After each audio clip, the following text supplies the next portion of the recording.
Class की शुरुआत में पहला एमसीक्यू आपकी स्क्रीन पे बच्चों, फर्स्ट एमसीक्यू, एमसीक्यू पढ़िएगा और यहां शुरुआत कीजिएगा। फर्स्ट एमसीक्यू, रानस गमती गुड इवनिंग, श्रेया, सोबिया, ज्योति, भंडारू, हरिता, सभी को गुड इवनिंग बेटा। God bless you all, love you all. थोड़ा फैमिली मैटर में काफी हद तक बिजी था, इसलिए कुछ दिन क्लास नहीं ले पाया, लेकिन अब कंटिन्यू ऑलमोस्ट आपकी ऑनलाइन रेगुलर बैच की भी, क्रैश कोर्स की भी, सीएचओ की भी सारी क्लासें मैं कंडक्ट कराने वाला हूं। लंबे छुट्टियों पे हूं अभी भी, लगभग 20 दिन की, तो मैं वैसे भी छुट्टियों पे हूं, तो कंटिन्यू आपकी क्लास लेने वाला हूं और कोशिश करेंगे कि आने वाले एग्जाम को अपन बहुत बेहतरीन ढंग से क्रैक कर सके। इस दौरान मैं टेस्ट सीरीज पे और नोट्स पे भी काफी काम किया, तो वो भी आपको जल्दी उपलब्ध कराएंगे आपकी, ताकि आपके जो गवर्नमेंट जॉब ऑफिसर बनने का सपना आपका वो सच कर सके। उसके लिए हम कंटिन्यू प्रयास रहता बेटा, पूरी की पूरी टीम। और यूट्यूब से कुछ वीडियो भी हाल ही में हटाए गए हैं, उसका कारण यह है कि सारे वीडियो ऐप पे डाल दिए गए, यूट्यूब से क्या कंटेंट चोरी हो रहा तेजी से, इसीलिए। चलेगा, क्लास की शुरुआत करते हैं। पहला क्वेश्चन आपकी स्क्रीन पे, when assessing the adequacy of the sperm for consumption to occur, which of the following is most useful criteria?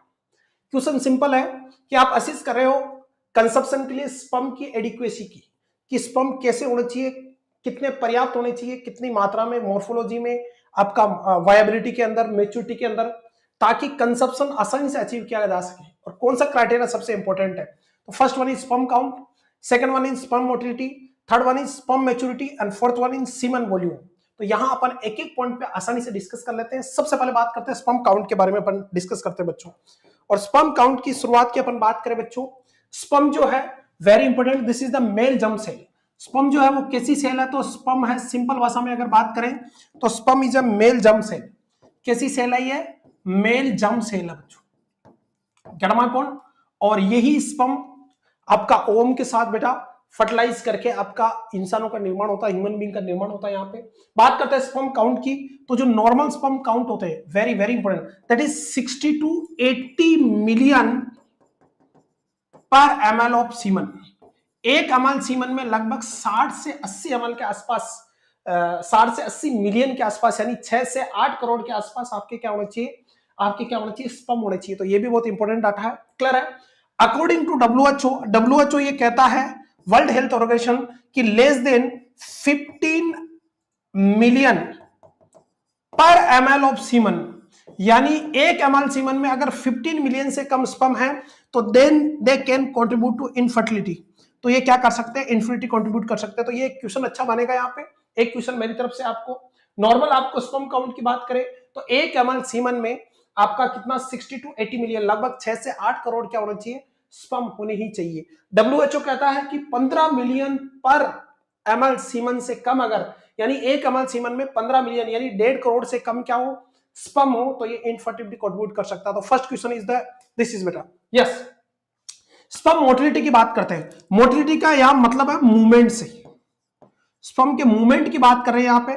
और स्पर्म की अगर मोटिलिटी की अपन आसान भाषा में अगर बात करें तो स्पर्म की जो मोटिलिटी है वो ग्रेटर देन 40% होनी चाहिए एक हेल्थी सीमन में, या हेल्थी फर्टिलाइजेशन के लिए, प्रॉपर फर्टिलाइजेशन के स्पर्म की जो मोटिलिटी है 40% से ज्यादा होनी चाहिए। यानी जितने भी स्पर्म इजैकुलेट हुए हैं, मान लीजिएगा आपका 50 मिलियन यानी 5 करोड़ के आसपास आपके क्या स्पर्म इजैकुलेट हुए वेजाना में, मान लीजिए 10 करोड़ इजैकुलेट हुए, उनमें से 40% की मोटिलिटी यानी वो मूवमेंट करनी चाहिए।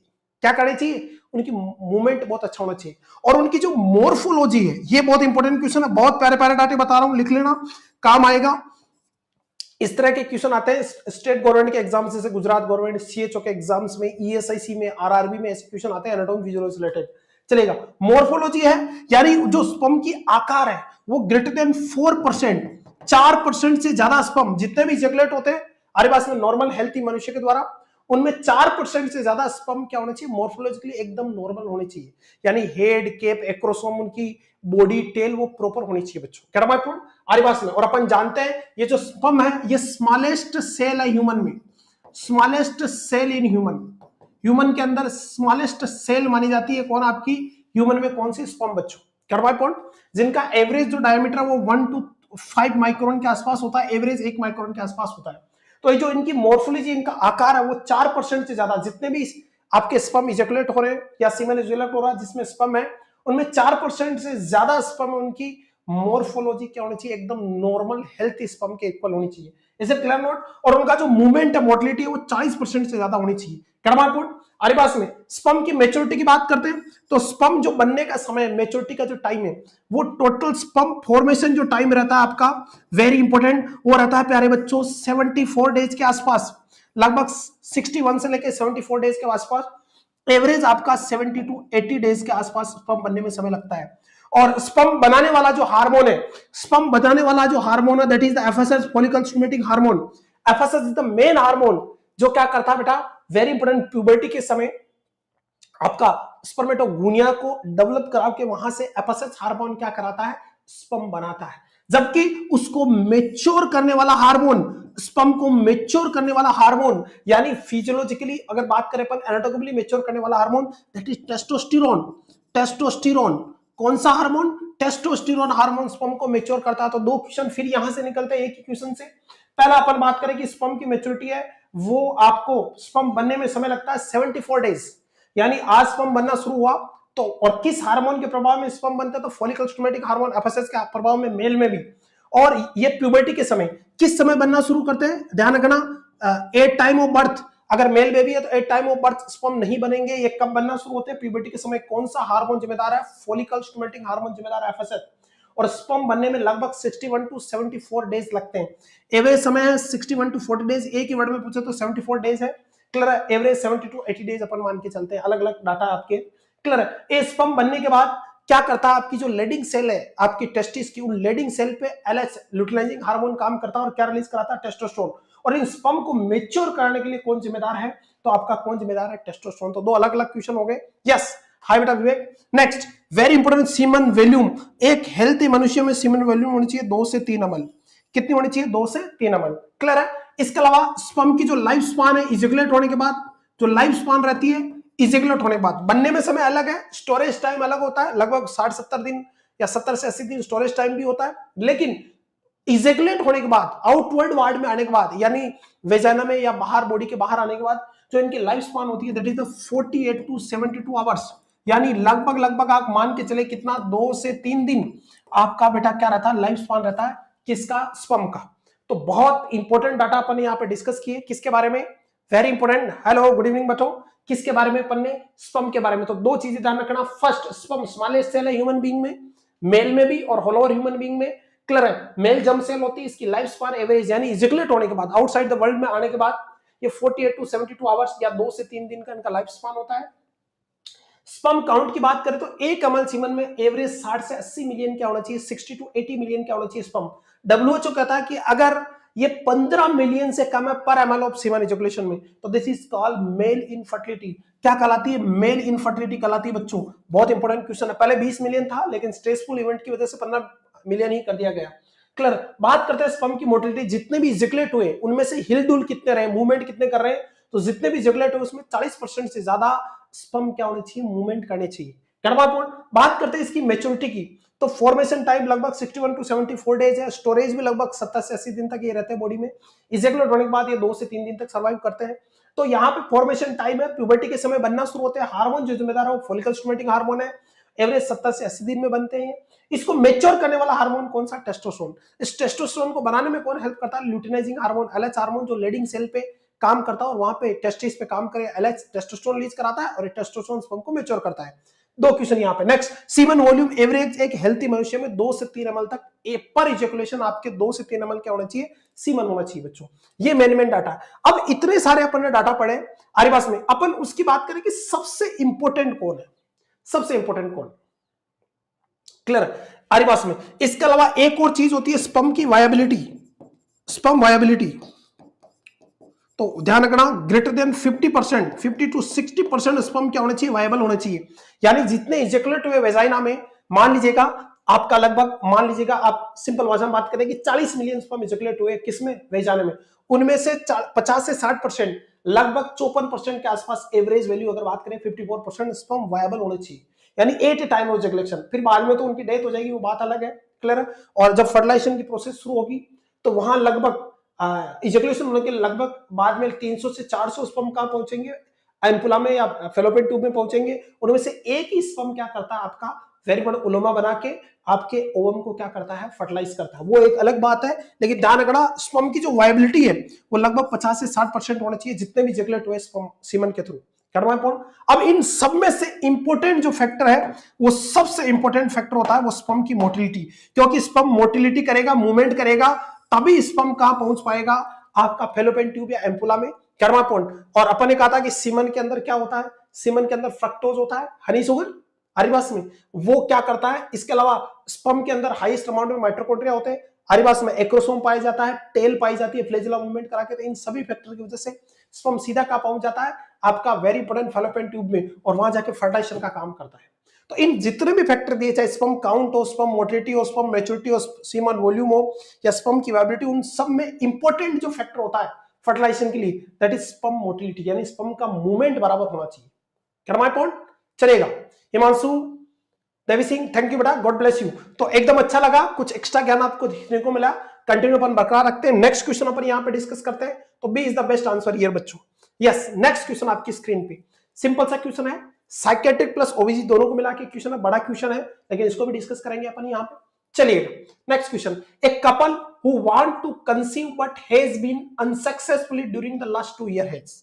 चलिएगा, सिंपल सा क्वेश्चन है। क्वेश्चन ये कह रहा है एक कपल है, वो लास्ट 2 ईयर से क्या करता है, कंसीव करने का प्लान कर रहा है, लेकिन हर बार वो क्या हो रहा है, वेरी इंपॉर्टेंट, फेल हो रहा है। यानी 2 साल से बार बार प्रेगनेंसी कंसीव करने का प्रयास करी मदर और हस्बैंड दोनों मिलके, लेकिन मदर प्रेग्नेंट नहीं हो पा रही है। When discussing the situation with the nurse, one partner state, we know several friends in our age group and all them have their own child already. Why can't we have one? अब जो parents हैं वो nursing officer से बात कर रहे, कह रहे हैं कि हमारे साथ के बहुत सारे जो हमारे दोस्त हैं, हमारे रिश्तेदार, हमारी उम्र के जो रिश्तेदार हैं, उन सबके तो बच्चे हैं, लेकिन पता नहीं क्यों भगवान हमें बच्चे नहीं दे रहा है। कर्मा पॉइंट, यानी वो थोड़ा स्ट्रेस में है, वो अपनी फीलिंग आपको क्या कर रहे हैं, प्रकट कर रहे हैं नर्सिंग ऑफिसर के सामने। नेक्स्ट, अब नर्स का क्या role, which of following would be the most pertinent nursing diagnosis for the couple. अब इस जो ये जो इस तरह से स्ट्रेस में इस तरह की जो बातें कर रहे हैं कपल, जो 2 साल से कंसीव नहीं कर पा रहे, उनके लिए बेस्ट आपकी नर्सिंग डायग्नोसिस क्या है, क्वेश्चन ये पूछना चाह रहा है सिंपल भाषा में। पहला ऑप्शन कह रहा है fear related to the unknown, कि अननोन कारणों की वजह से उनमें डर है, उनमें डर है पहला। दूसरा ऑप्शन कह रहा है pain related to numerous procedure, कि इस दौरान जो इनफर्टिलिटी तो बहुत सारे प्रोसीजर या डायग्नोस्टिक टेस्ट किए जा रहे हैं, उसकी वजह से उनमें फियर है। तीसरा कह रहा है ineffective family coping related to infertility, यानी उनके अंदर जो कोपिंग मैकेनिज्म है वो इनफेक्टिव हो गई है क्योंकि इनफर्टिलिटी की वजह से। और चौथा self esteem disturbance related to infertility, या उनका जो सेल्फ एस्टीम है वो डिस्टर्ब हो गया इनफर्टिलिटी की वजह से। तो राइट आंसर क्या जाएगा, जल्दी कमेंट कीजिएगा बच्चों। यस, बहुत सारे लोग डी जवाब दे रहे हैं, अलग अलग जवाब आ रहे हैं, जल्दी से कमेंट कीजिएगा, कमेंट में कंफ्यूज नहीं बच्चों, मजा आ जाएगा। शानदार क्वेश्चन है, दिल गदगद कर देने वाला क्वेश्चन है। यस, चलिएगा क्वेश्चन के जवाब देते रहेगा, बिल्कुल सभी के सही जवाब बेटा, बिल्कुल राइट आंसर है। यहां पे कह रहा है कि 2 साल से कंसीव नहीं कर रहे हैं, मेरे साथ वाले सभी के, मेरे पार्टनर्स के, मेरे दोस्त के, सबके बच्चे हैं, लेकिन हमारे नहीं है। तो यहां पे उनका जो मेंटल डिस्टर्बेंस हुआ, यहां पे बेस्ट डायग्नोसिस क्या रहेगी, self esteem disturbance related to infertility. Sir बिल्कुल सही जवाब है सभी का, बहुत प्यारा क्वेश्चन है, यानी उनका जो सेल्फ एस्टीम है वो डिस्टर्ब हो गया इनफर्टिलिटी की वजह से। So right answer goes to here, क्या रहेगा प्यारे बच्चों, right answer goes to D, D is the right answer बच्चों, D is the right answer. बहुत बढ़िया जवाब आपके। चलिएगा, वेरी इंपॉर्टेंट नेक्स्ट क्वेश्चन आपकी स्क्रीन पे, जवाब देते रहिएगा बच्चों, आराम से क्वेश्चन पढ़िएगा, कोई जल्दबाजी नहीं, और अपन इनको आसानी से सोल्व करेंगे। यस, बार बार कॉल आ रहा था, तो कवि क्या लिख रहा है कि यूं मेरी खिड़की पे आके हवा की तरह बार बार खिड़की ना बजा, मैं बंद कमरे में तूफान लिए बैठा हूं। इस पंक्ति में कवि कह रहा है अपनी गर्लफ्रेंड को कि बार बार मिस कॉल मत कर, मैं अपनी पत्नी के पास बैठा हूं। तो जीवन यही है, जीवन को ऐसे ही जीना, मस्ती के साथ जीना है, और मेहनत करके दिखाना, अपने सपनों को पूरा करना है। कि ठान लिया तो ठान लिया, मंजिल को अपना मान लिया, कर्तव्य पथ पे जो भी मिला ये भी सही वो भी सही, हार नहीं मानूंगा, राड नहीं ठानूंगा। तो जब तक जीतना नहीं है, जब तक तोड़ना नहीं है, तब तक रुकना नहीं है, अपने सपनों को सच करना है। गवर्नमेंट जॉब चाहिए, ईएसआईसी मिले, नोस्टेट मिले, सीएचओ मिलेगी, लेकिन जब तक आपका सपना ड्रीम जॉब आपके घर के पास नहीं पहुंच जाते, तब तक रुकना नहीं है, पढ़ते रहना आपको। चलेगा, नेक्स्ट क्वेश्चन आपकी स्क्रीन पे, विच of following symptom does the pregnant woman most frequently experience during the first trimester. बहुत प्यारा क्वेश्चन है। क्वेश्चन कह रहा है कि फर्स्ट ट्राइमेस्टर के दौरान दो चीजें आपको बेस्टली ध्यान रखनी है। ये क्वेश्चन बार बार फ्रीक्वेंट गौर एग्जाम में पूछा गया बच्चों। क्वेश्चन कह रहा है कि most frequently experience during first trimester. दो बात तो रही है, फर्स्ट ट्राइमेस्टर में मोस्ट कौन सा सिम्टम प्रेग्नेंट वुमन आपका बेटा फील करती है। पहला डायसूरिया, आपका डिसूरिया का मतलब painful urination, very important. Simple भाषा में बात करें तो फ्रीक्वेंसी यानी बार बार आपका यूरिन पास करना, इनकॉन्टिनेंस यानी यूरिनरी लीकेज या बर्निंग सेंसेशन। यस, बताइए। तो अपन बात करते हैं, वेरी इंपोर्टेंट, अपन आसान भाषा में बात करते हैं तो फर्स्ट एंड थर्ड ट्राइमेस्टर के दौरान, जब प्रेगनेंसी का फर्स्ट और थर्ड ट्राइमेस्टर चल रहा है, फर्स्ट जो ट्राइमेस्टर है, ये जो फर्स्ट ट्राइमेस्टर है वो 0 से 12 वीक्स तक होता है बेटा, ये आप जानते हो। और थर्ड जो ट्राइमेस्टर है वो 29 से लेके आपका टिल बर्थ तक रहता है, आपका 42 वीक तक मान सकते हैं अपन उसको। तो इस दौरान जो आपका यूट्रस है, वो यूट्रस प्रेगनेंसी की वजह से या ग्रेविड जो यूट्रस है आपका, ये ग्रेविड यूट्रस मोस्ट एंटीवर्जन हो जाता है, एंटीवर्जन होगा। और साथ में इसका क्या होगा, डेक्स्ट्रो रोटेशन होगा, डेक्स्ट्रो रोटेशन होगा, ध्यान रखना। एंटीवर्जन यानी प्रेगनेंसी के दौरान फर्स्ट और थर्ड वीक में फीटस के साइज इंक्रीज होने की वजह से आपका यूट्रस एंटीवर्जन और डेक्स्ट्रो रोटेट होगा। डेक्स्ट्रो रोटेट का मतलब राइट साइड में रोटेट होगा बेटा। इन दोनों कारणों की वजह से ये जो ग्रेविड यूट्रस है यानी प्रेग्नेंट जो यूट्रस है, ये gravid uterus, very important, create pressure on very very important urinary bladder. किस पे प्रेशर क्रिएट करेगा, यूरिनरी ब्लैडर पे। और ये यूरिनरी ब्लैडर पे प्रेशर क्रिएट होने की वजह से बार बार क्या रहेगी, फ्रीक्वेंसी रहेगी। तो B is the right answer.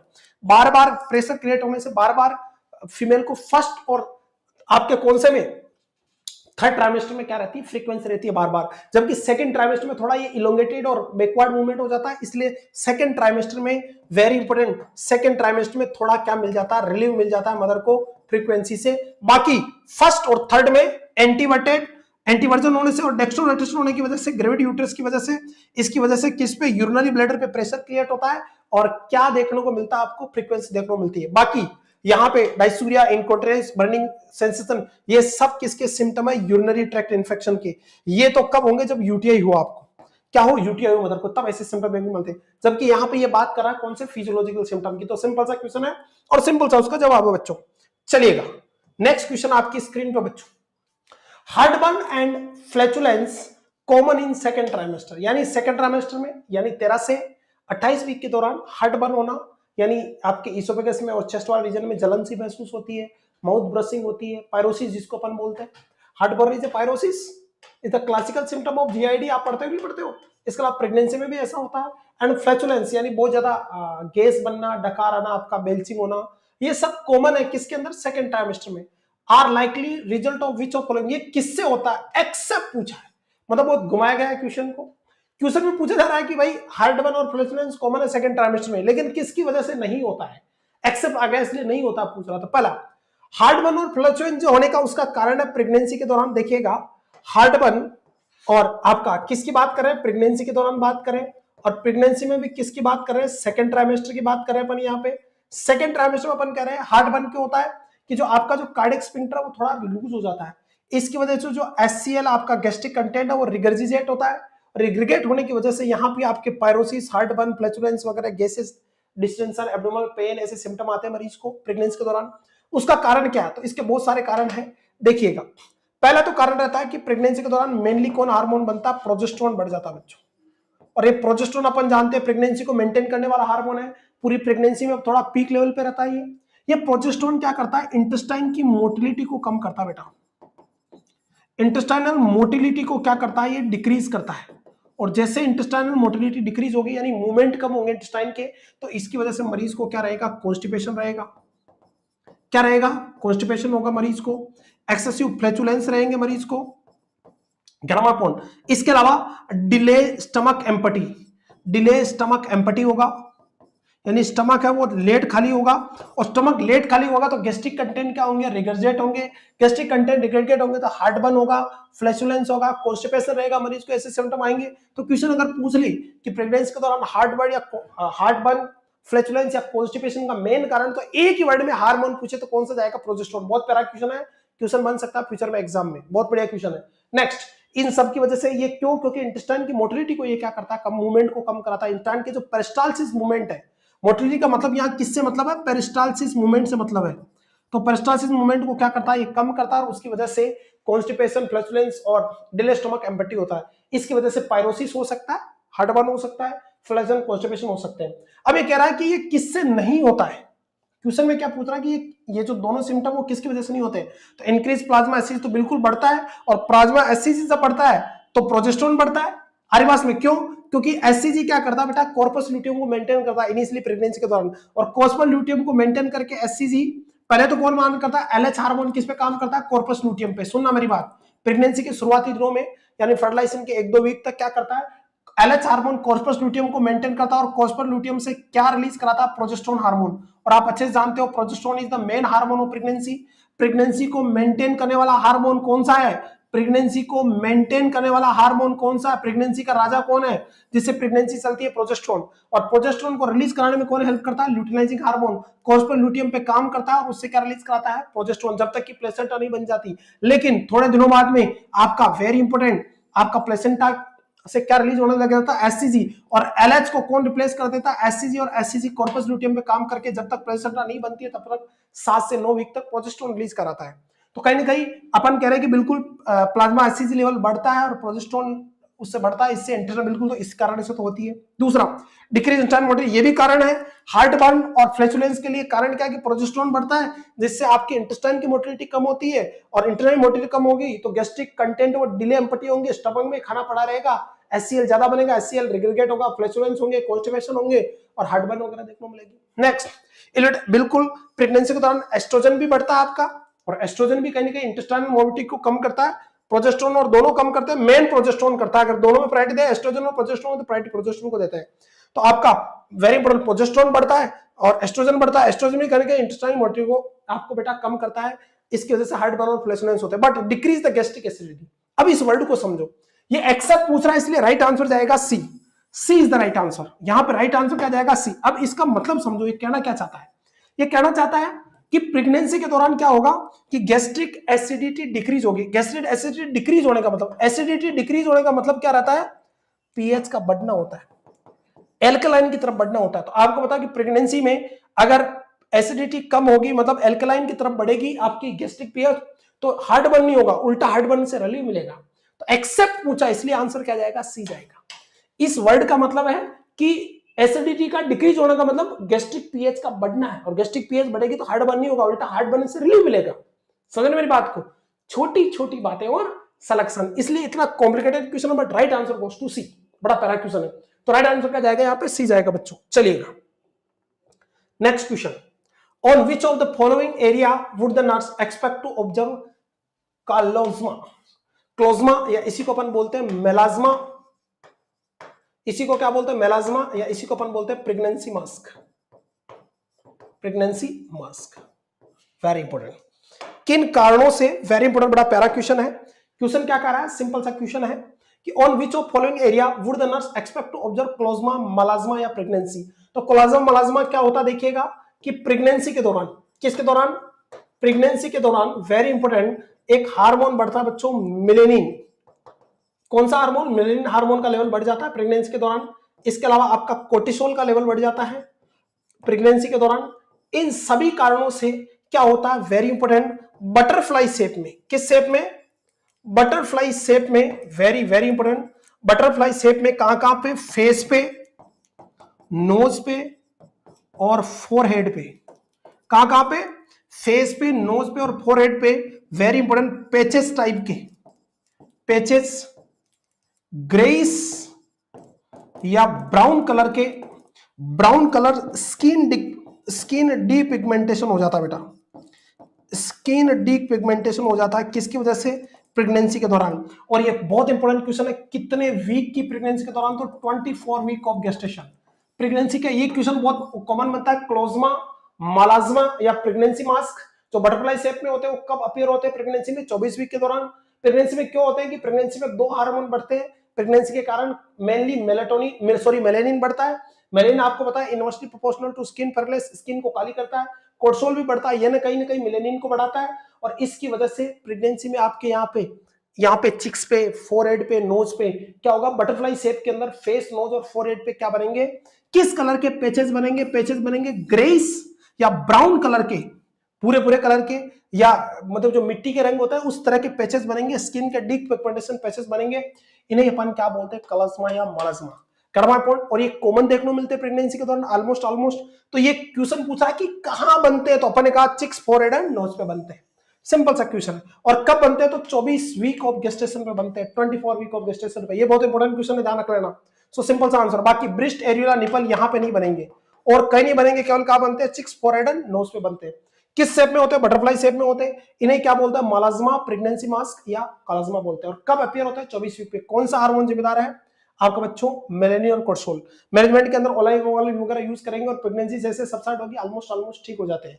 Karma point चलेगा बच्चों, वेरी इंपॉर्टेंट, बहुत प्यारा क्वेश्चन है, दिल गदगद कर देने वाला। ये रहा आपका, ये देखिएगा बटरफ्लाई शेप के अंदर स्किन का डीप पिगमेंटेशन हो रहा, फोरहेड पे, ये नोज पे देखिएगा। कर्मा पॉइंट आरिवास में चिक्स वगैरह पे ऐसे देखने को मिलते हैं, क्या कहलाता है, कलज्मा या मलज्मा कहलाता है। इमेज बेस्ड क्वेश्चन भी बन सकता है, यहाँ पे थोड़ा ध्यान रखें आप। नेक्स्ट क्वेश्चन आपकी स्क्रीन पे, यस, मेहनत करते रहो बेटा, सफलता एक दिन में नहीं मिलेगी, लेकिन एक दिन जरूर मिलेगी, और वो आएगा जिस दिन आपको आपकी मेहनत करने पे गर्व होगा, आप अपनों को ब्लिसफुल महसूस करोगे, और ईश्वर के घर देर है पर अंधेरे नहीं है, वो आपकी मेहनत का फल जरूर देगा, बस मेहनत करते रहिए। यस, चलिए next question. A pregnant client states that she waddles when she walks. The nurse explain is based on which of the following is the cause. Simple सा क्वेश्चन है। एक प्रेग्नेंट क्लाइंट कह रही है कि वाडल्स का मतलब वाइड गेट, वाडल्स का मतलब होता है वाइट गेट। वाइट गेट का मतलब कि प्रेगनेंसी की वजह से मैं जब चलती हूं तो मेरे पैर है ना वो चौड़े चौड़े करके चलती हूँ, चौड़े पैर करके चलते हैं ना। क्या my point, yes Vivek, thank you बेटा, यस। तो वाडलिंग हो रही है प्रेगनेंसी की वजह से। व्हेन सी वॉक, जब वो चलती है तो मेरे गेट है वो वाडलिंग हो रहे हैं। जो वॉकिंग मैनर्स है, वॉकिंग स्टाइल है, गेट का मतलब क्या होता है, गेट का मीन्स होता है बच्चों वॉकिंग स्टाइल या वॉकिंग मैनर्स, या वॉकिंग मैनर्स, चलने की जो स्टाइल है that is known as walking style या मैनर्स, जो कहलाता है वो गेट कहलाते हैं। तो कह रहा है कि मैं जब प्रेगनेंसी के दौरान मैं चलती हूं तो मेरे जो गेट है वाडल्स गेट हो रहे हैं।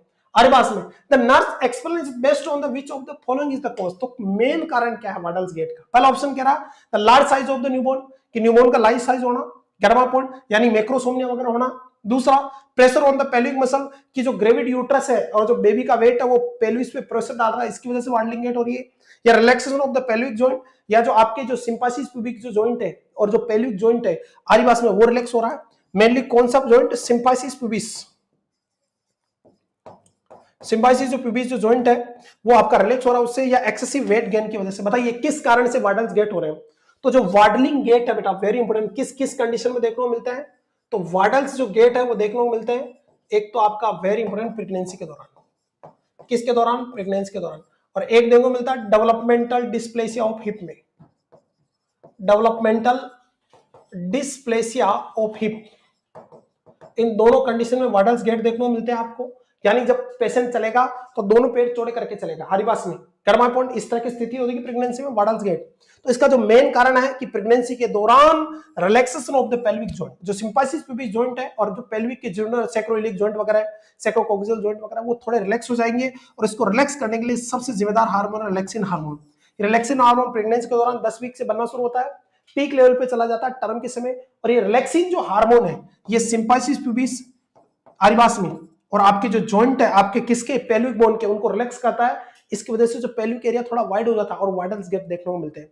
तो सिंपल सा क्वेश्चन और उसका सिंपल सा जवाब है। So right answer goes to C, C is the right answer बच्चों। बहुत बढ़िया क्वेश्चन है, बहुत अच्छा आंसर है इसका, धमाकेदार। वाडल्स गेट इस तरह की वॉकिंग मैनर होती है, बच्चे में दिखाया गया, प्रेगनेंसी की बात कर रहे हैं यहाँ पे। Next, which of the following represent the average amount of weight gain during pregnancy। बहुत प्यारा क्वेश्चन है, मजा आ जाएगा, दिल गदगद हो जाएगा। और क्वेश्चन घुमा दिया है, यहाँ पे उन्होंने एलबी में पूछ लिया। तो पहली बात तो ध्यान रखना, एक very important, LB, LB is the unit of pound, pound भी बोलते हैं इसको अपन। एलबी जो होता है दैट इज 0.454 ग्राम, लगभग 450 ग्राम के बराबर एक एलबी होता है। और एक केजी के अंदर एलबी जो होता है वो लगभग 2.2 एलबी होता है बेटा, जिसको अपन पॉन्ड भी बोलते हैं। क्या बोलते हैं, पॉन्ड भी बोलते हैं। तो एक किलो में होता है 0.454 ग्राम, लगभग लगभग 0.454 ग्राम या 1 केजी बराबर 2.2 एलबी के इक्वल होता है। तो ये कह रहा है कि एवरेज वेट गेन कितना होता है, किसी ट्राइमेस्टर वाइज नहीं पूछ रहे हैं। तो होल ओवर प्रेगनेंसी में जो वेट गेन होता है, लिख लेना मेरी बात, प्रेगनेंसी में जो वेट गेन होता है वो होता है बेटा वेरी इंपॉर्टेंट 11 से 16 केजी के आसपास, 11 से 16 केजी के आसपास। एक ही वर्ड में पूछे तो लगभग 12 किलो के आसपास, 12 केजी के आसपास आपका वेट गेन होता है पूरी प्रेगनेंसी के दौरान। उसमें से फर्स्ट ट्राइमेस्टर में जो वेट गेन होता है, सुनना मेरी बात, फर्स्ट ट्राइमेस्टर में जो वेट गेन होता है that is 1 KG, around 1 KG के आसपास फर्स्ट ट्राइमेस्टर में होता है। सेकेंड ट्राइमेस्टर में जो वेट गेन होगा that is around the 5 KG, and third trimester में जो वेट गेन होगा वो होता है बेटा 5 केजी। तो एवरेज लगभग 11 से 16 केजी के आसपास वेट गेन होता है। इनमें थोड़ा ऊपर नीचे हो सकता है, गर्मा पॉइंट आरी बस में। अगर आपसे क्वेश्चन पूछ ले, मेरा क्वेश्चन ये है कि मैक्सिमम वेट गेन किस ट्राइमेस्टर में होता है, पहला क्वेश्चन, मैक्सिमम वेट गेन किस ट्राइमेस्टर में होता है, किस ट्राइमेस्टर में होता है बताओ, जल्दी कमेंट करो। मेरा क्वेश्चन ये है कि मैक्सिमम वेट गेन किस ट्राइमेस्टर में होता है, फर्स्ट में, सेकंड में या थर्ड में। एवरेज वेट जो गेन होता है, यस, एवरेज जो वेट गेन होता है वो 11 से 16 केजी होता है। अब एवरेज 12 किलो, इसको तुम अगर एलबी में बदलो तो 2.2 से गुणा करो, लगभग लगभग आएगा 24 से 30 एलबी। कितना, 24 से 30 एलबी। तो राइट आंसर जाएगा बच्चों सी द राइट आंसर, 24 से 30 एलबी के आसपास वेट गेन होना चाहिए प्रेगनेंसी के दौरान। सिंपल सा क्वेश्चन है। फर्स्ट ट्राइमेस्टर में weight gain 1 KG, second trimester में 5 केजी और थर्ड में 5 केजी।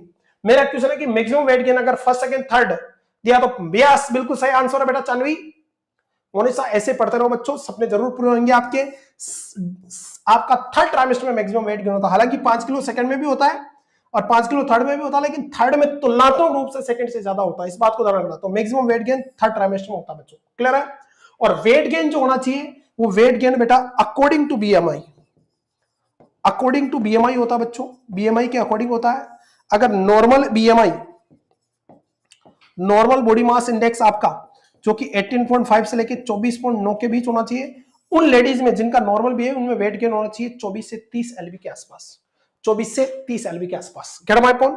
तो बात करते हैं बेटा वेट गेन जो होता है, किसकी बात करें अपन, वेट जो गेन होता है, वेट जो गेन हो रहा है आपका प्रेगनेंसी में, इन प्रेगनेंसी में, very very important, that is according to BMI. किसके अकॉर्डिंग होना चाहिए, very very important, according to BMI होना चाहिए। थोड़ा इस पे चर्चा कर लेते हैं। बॉडी मास इंडेक्स, बीएमआई क्या होता है, बीएमआई का formula weight in KG upon height in metre square, weight in KG upon height in metre square, clear है। नॉर्मल अगर बीएमआई की मैं अगर बात कर लूं बच्चों, नॉर्मल बीएमआई एक हेल्थी पर्सन में दैट इज 18.5 से लेके 24.9 केजी तक होती है। कर्मा पॉइंट 9 पॉइंट केजी का होती है। और नॉर्मल बीएमआई में जो प्रेगनेंसी में वेट गेन रहता है वो वेट गेन होना चाहिए वेरी वेरी इंपॉर्टेंट, एवरेज 11 से 16 केजी के आसपास, एक ही वर्ड में पूछो तो 12 केजी के आसपास। कर्मा पॉइंट हमारी बात में क्लियर है, वेरी इंपॉर्टेंट। अगर कोई लेडीज अंडरवेट है, अंडरवेट है तो उसकी जो बीएमआई है, बॉडी मास इंडेक्स है, वो लेस देन 18.5 केजी पर मीटर स्क्वायर। जो फॉर्मूला है उसका आपका जो यूनिट रहती है केजी पर मीटर स्क्वायर, और उनका जो वेट गेन होना चाहिए एवरेज 18 केजी के आसपास होना चाहिए। कितना, 18 केजी के पास, क्लियर है। अगर कोई लेडीज ओबेस है, ओबेस उसे बोलते हैं जिनकी बीएमआई है वेरी वेरी इंपॉर्टेंट, वो ग्रेटर देन आपका बेटा 30 केजी पर मीटर स्क्वायर से ऊपर हो, 30 केजी पर मीटर स्क्वायर से ओबेस हो, उनमें एवरेज वेट गेन होना चाहिए 7 किलो के आसपास। कितना, 7 से 8 किलो मैक्सिमम मान लो, 7 केजी से लेके 8 केजी तक वेट गेन होना चाहिए। तो जो वेट गेन होगा प्रेगनेंसी के दौरान वो किसके अकॉर्डिंग होता है, बीएमआई के अकॉर्डिंग। अगर नॉर्मल बीएमआई है तो 18.5 से 24.9 केजी तक, लगभग 24 से 30 एलबी के आसपास वेट गेन होगा बेटा। कर्मा पॉइंट। अगर अंडरवेट है तो 18 किलो के आसपास बीएमआई होना चाहिए, यानी लगभग आपका 32 से 36 एलबी के आसपास या 30 से 36 एलबी के आसपास वेट गेन होना चाहिए। और 7 किलो है तो 15 से 20 एलबी के आसपास ही वेट गेन होना चाहिए। OBCs, gate point. ओबेस में भी 3 कैटेगरी, ओबेस फर्स्ट जिसमें बीएमआई आपका 30 से 34.9 केजी तक होता है, सेकंड क्लास में 35 से लेके 40 तक होता है, सीवियर ओबेस जिसको 40 से ज्यादा बोलते हैं। Gate my point. अल्टरनेट में भी 2 कैटेगरी होती है, 18.5 16.5 से कम अलग अलग होती है, तो ये थोड़ा ध्यान रखना। तो वेट गेन जो होता है प्रेगनेंसी में अकॉर्डिंग टू बीएमआई होता है, और नॉर्मल बात कर रहा है यहाँ पे एवरेज 12 किलो वेट गेन होना चाहिए, उनमें से 24 से 30 एलबी वेट गेन एवरेज होना चाहिए पूरी प्रेगनेंसी के दौरान। और जो वेट गेन है वो मैटरनल और फीटल दोनों होता है, यानी माँ की वजह से और बच्चे की वजह से। मोस्ट कॉमनली जो वेट गेन होता है प्रेगनेंसी में वो फैट की वजह से होता है। फैट अकेली बच्चों 3.5 किलो के आसपास वेट गेन कराती है। इसके अलावा फीटल का वेट आपका लगभग 2.5 से 3 किलो, प्लेसेंटा का वेट एमनियोटिक फ्लूइड की वजह से, अरेवास में इसके अलावा मैटरनल जो प्लेसेंटा और फीटल प्लेसेंटा उसके ब्लड की वजह से, अरेवास में फ्लूइड वॉल्यूम की वजह से, बहुत सारे कारणों से वेट गेन होता है। But maximum weight gain third trimester में होता है। तो यहाँ मोटे मोटे क्वेश्चन क्या ध्यान रखना, एवरेज 1 LB के बराबर होता है, 1 LB इज इक्वल टू 0.454 ग्राम के आसपास, या 1 किलो में 2.2 LB होते हैं। एवरेज प्रेगनेंसी में एक नॉर्मल जिसकी बीएमआई आपकी नॉर्मल है उस फीमेल में 12 किलो के आसपास वेट गेन होना चाहिए, 11 से 16 कोली, यानी 24 से 30 LB। फर्स्ट ट्राइमेस्टर में 1 किलो, सेकंड में 5 किलो और थर्ड में 5 किलो होना चाहिए। 5 किलो का मतलब 0.5 kg पर वीक या 2 किलो पर मंथ के हिसाब से वेट गेन करना चाहिए थर्ड ट्राइमेस्टर में। इससे ज्यादा हो रहा तो प्रेगनेंसी इंड्यूस्ड हाइपरटेंशन या ओबेस का, कम हो रहा तो अंडर न्यूट्रिशन या इंट्रायूटेराइन ग्रोथ रिटार्डेशन की बात करते हैं अपन यहाँ पे। Gate my point. और अकॉर्डिंग टू बीएमआई आपका वेट गेन होना चाहिए, नॉर्मल बीएमआई 18.5 से लेकर 24.9 kg के आसपास होती है। तो ये आपको मोटा मोटा ध्यान रखना। तो सी इज द राइट आंसर। कुछ अपन ने एक्स्ट्रा पढ़ा यहाँ पे। चलिएगा बच्चों नेक्स्ट। और बीएमआई का formula weight in KG upon height in metre square, इसकी जो यूनिट होती है केजी पर मीटर स्क्वायर आती है, किलोग्राम पर मीटर स्क्वायर रहती है बच्चों। चलिए, when talking with pregnant client who is experiencing aching swallow leg veins, एक प्रेग्नेंट क्लाइंट से अपन बात करें तो वो कह रहा है कि मेरे पैरों में सूजन है, इसकी वजह से जो लेग की वेन है उनमें सूजन है, जलन हो रही है उनमें। The nurse would explain that the most probably the result of which of following. तो नर्स बता रही है कि जो आपकी लेग वेन स्वेल हो रही है, पैरों में जलन हो रही है, सूजन आ रही है पैरों में, ये किसकी वजह से है? तो थ्रोम्बोफ्लेबाइटिस से। थ्रोम्बोफ्लेबाइटिस के मतलब, थ्रोम्बोफ्लेबाइटिस का मतलब होता है थ्रोम्बस फॉर्मेशन, थ्रोम्बस फॉर्मेशन साथ में इन्फ्लामेशन ऑफ वेन, दोनों होना क्या कहलाता है? थ्रोम्बोफ्लेबाइटिस कहलाता है। इन्फ्लामेशन ऑफ वेन दोनों साथ में हो, थ्रोम्बस बन जाए और साथ में वेन का इन्फ्लामेशन हो जाए, दिस इज द थ्रोम्बोफ्लेबाइटिस। या फिर प्रेगनेंसी इंड्यूस्ड हाइपरटेंशन की वजह से, पीआईएच की वजह से।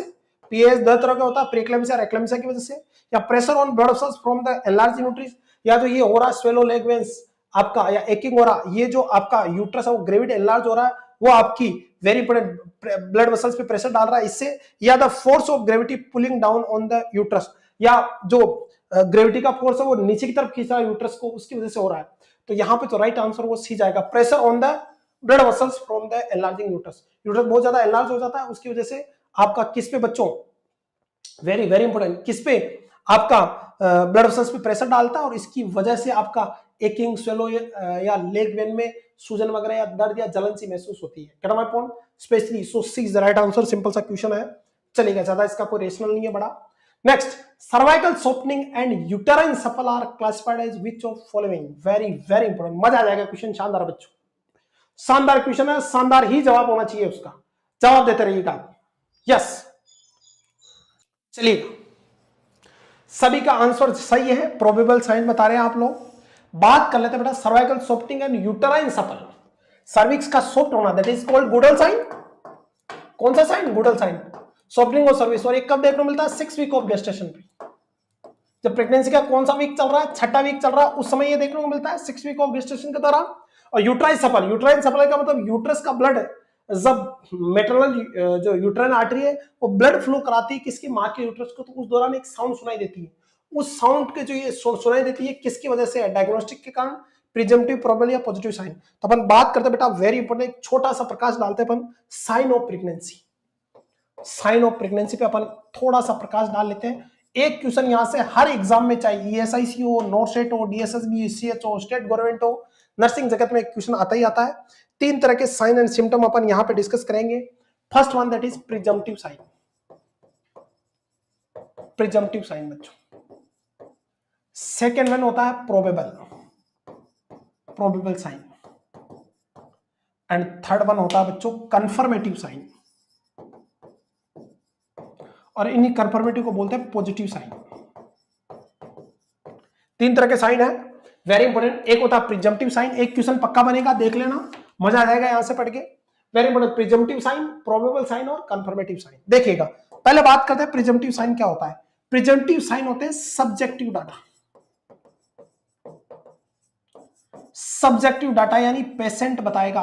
कौन बताएगा? यहां पे ये जो डाटा देने वाला, यस यस बच्चों, ये जो डाटा देने वाला है वो कौन देने वाला है? पेशेंट है यहाँ पे बेटा। आरिबास में क्या पॉइंट? आरिबास में प्रिजम्पटिव डाटा क्या होते हैं? Very important, accepted to be true but not 100% sure. ऐसा प्रतीत होता है कि सही है लेकिन श्योर। इस तरह के जो डाटा होते हैं वो प्रिजम्पटिव साइन कहलाते हैं। कौन से साइन? प्रिजम्पटिव। और इनको सब्जेक्टिव डाटा बोलते हैं, यानी पेशेंट बताता है। इन प्रिजम्पटिव साइन में कौन कौन आते हैं तो धमाधम लिख लीजिएगा। एक तो होता है nausea and vomiting. Nausea and vomiting very very important. Nausea and vomiting इसके अंदर आते हैं। फ्रीक्वेंसी हो गई आपकी यूरिनरी फ्रीक्वेंसी, इसके अलावा यूरिनरी अर्जेंसी इसमें आती है। क्या माय पॉइंट? एनोरेक्सिया हो गया, जीआईटी से रिलेटेड सिम्टम इसमें आते हैं। Very important, quickening, very very important. Quickening भी किस में आती है तो ध्यान रखना, प्रिजम्पटिव साइन में आती है। बहुत इंपोर्टेंट क्वेश्चन है। यस यस बच्चों, नरेंद्र गॉड ब्लेस यू बेटा। यस चलिएगा, तो यहां बात कर रहे हैं अपन क्विकनिंग। क्विकनिंग क्या होती है? Very important, fast fetal movement, fast fetal movement felt by mother. Fast fetal movement felt by mother क्या कहलाता है? क्विकनिंग। तो क्विकनिंग भी किस में आएगा तो सुन लेना, क्विकनिंग आएगा प्रिजम्पटिव साइन में। सब्जेक्टिव डाटा है। मां कहेगी कि मेरे ऐसा लग रहा है कि कोई पेट में लात मार रहा है, यूट्रस में लात मार रहा है, ये किस में आएंगे? क्विकनिंग वगैरह ये सब किस में आएंगे? प्रिजम्पटिव में, बिल्कुल। और क्विकनिंग जो है वो प्राइमरी ग्रेविडा में कब फील होती है तो 18 वीक पे, और मल्टी ग्रेविटा में फील होती है बच्चों 16 वीक पे। कितने वीक पे? 16 पे। एक्सपीरियंस का फायदा मिलता है। तो मल्टी ग्रेविटा वुमन में 16 वीक पे फील होती है, प्राइमरी ग्रेविटा में क्या होता है? 18 वीक पे। क्या होती है quickening? First fetal felt by the movement, first fetal movement felt by the mother. जो पहले फीटल मूवमेंट होते हैं मां के पेट में, मां के यूट्रस में मां को फील होता है, उन्हें क्या बोलते हैं? और ये प्रिजम्पटिव है क्योंकि कई बार कोई कैंसर की वजह से भी ऐसा आपको प्रतीत हो सकता है, साइकोलॉजिकल फिनोमेना से हो सकता है। गड़बड़ पॉइंट। इसके अलावा एमिनोरिया, और क्या? Amenorrhoea, absence of menstrual cycle, ये भी किसमें आते हैं? प्रिजम्पटिव में आते हैं। किसमें आते हैं? प्रिजम्पटिव के अंदर आते हैं बच्चों। क्या पॉइंट? किसमें आते हैं? प्रिजम्पटिव के अंदर। इसके अलावा फटीग, वीकनेस, कॉन्स्टिपेशन, क्लियर है? इसके अलावा और क्या आ सकते हैं तो आपका फटीग, क्या चीज? फटीग हो गया, वीकनेस हो गया, इवन आपका कॉन्स्टिपेशन हो गया, हल्के फुल्के आपके जो स्किन के चेंज होते हैं, ये सब किसमें आते हैं? ये सारे के सारा वेरी वेरी इंपोर्टेंट, सारे के सारा किसमें आते हैं? प्रिजम्पटिव में। Nausea, vomiting, frequency, urgency, anorexia, quickening, amenorrhea, fatigue, weakness, constipation, skin change, ये सब किसमें आते हैं? प्रिजम्पटिव में। और ये सब सब्जेक्टिव डाटा है। कैसे है? सब accepted to be true but not 100% sure. Is it clear और नॉट? नेक्स्ट बात करते हैं अपन प्रोबेबल साइन में, जिसके बारे में अपन पढ़ रहे हैं। अपना क्वेश्चन भी किसकी तरफ इशारा कर रहा था? प्रोबेबल साइन की तरफ। तो जितने भी प्रेगनेंसी में साइन, अब प्रोबेबल साइन क्या होते हैं? प्रोबेबल साइन के बारे में आसान भाषा में बात करूं तो प्रोबेबल साइन ऑब्जेक्टिव डाटा है बच्चों। कैसे है? ऑब्जेक्टिव डाटा है, वेरी इंपोर्टेंट। हमारी बात में ऑब्जेक्टिव डाटा का मतलब होता है likely to be true but not 100% sure. देखिएगा, not 100, accepted to be true but not 100% sure. सब कहते हैं कि भगवान है पर किसी ने देखा नहीं, एक तरह से क्या हो गया? सब्जेक्टिव या प्रोबेबल साइन हो गया। ऐसा लगता है कि मतलब है पर 100% श्योर नहीं है। यहां पे महसूस होता है कि है पर 100% श्योर नहीं है। इसमें आते हैं all sign, very important, all sign या ऑब्जेक्टिव डाटा। ऑब्जेक्टिव डाटा का मतलब अपन खुद कलेक्ट करते हैं या पेशेंट और दोनों बताते हैं आपको, मेनली अपन कलेक्ट करते हैं। All sign like Goodell sign, जो अभी अपना क्वेश्चन चला, गुटल साइन, आरिवास में हेगार साइन,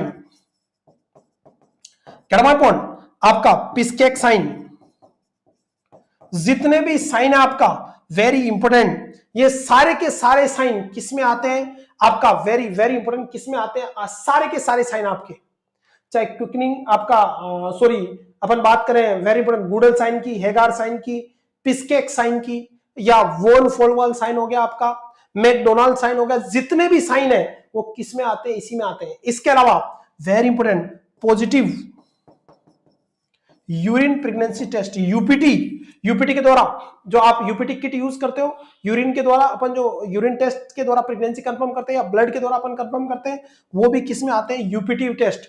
आरिबास में क्लियर है। ये भी किसके अंदर आता है, यूरिन प्रेगनेंसी टेस्ट, ये सब किसमें आते हैं, ग्रेविडेक टेस्ट वगैरह, ये सब किसके अंदर आते हैं, आपका प्रोबेबल साइन में आते हैं। लाइकली टू बी ट्रू, क्योंकि यूपीटी जो पॉजिटिव आती है वो बीटा एससीसी की वजह आती है, और बीटा एससीसी इसके अलावा आपका यूट्रस के कैंसर से या आपका प्लेसेंटा के कैंसर से या और कारणों से भी, गेस्ट्रिक कैंसर से, उस केस में बीटा एससीसी बढ़ता है।